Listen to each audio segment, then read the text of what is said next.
ஒசூர்ல Ashok Layland கம்பெனியோட CSR திட்டமா ஆரம்பிச்சாங்க. இத 18 பள்ளிகள் ஆரம்பிச்ச திட்டம் இப்பொழுது இந்தியா ஃபுல்லா 2455 ஸ்கூல்ஸ்ல 3000 சில்ட்ரன் எலிஜிபிள் பண்ணிட்டு இருக்கோம். ஸோ இந்தியாவில் மாநிலங்கள்ல நம்மளோட ப்ரோக்ராம் பண்ணிட்டு இருக்கோம்.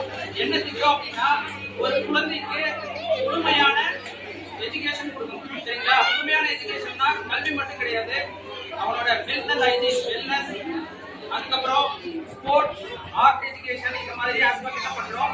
இதுக்கு ஸ்பெசிஃபிக்கா நம்ம டீச்சர்ஸ் பண்ணிருக்கோம். ரிசோர்ஸ் பர்சன் பார்த்தீங்கன்னா அகாடமிக் சப்போர்ட் பண்ணுவாங்க. வெல்னஸ் கோஆர்டினேட்டர், அதாவது ப்ராஜெக்ட் சோசியல் அசோசியேட் அப்படின்ற ஒரு டீம் வருவாங்க. அவங்க வந்து வெல்னஸ் ரிலேட்டடாகவும் கம்யூனிட்டி டெவலப்மெண்ட்லயும் ஒர்க் பண்ணுவாங்க. அவங்க ஸ்பெசிஃபிக்கா மாஸ்டர் ஆஃப் சோசியல் ஒர்க் முடிச்ச ஸ்பெசிஃபிக் போட்டிருக்கோம். ஸோ அதுக்கப்புறம் ஸ்போர்ட்ஸ் எஜுகேஷன் முடிச்ச ஃபெசிலிட்டேட்டர்ஸ் அண்ட் ஸ்போர்ட் கோச்சஸ் போட்டிருக்கோம். இதுக்கெல்லாம் என்ன பண்ணுவாங்கன்னா,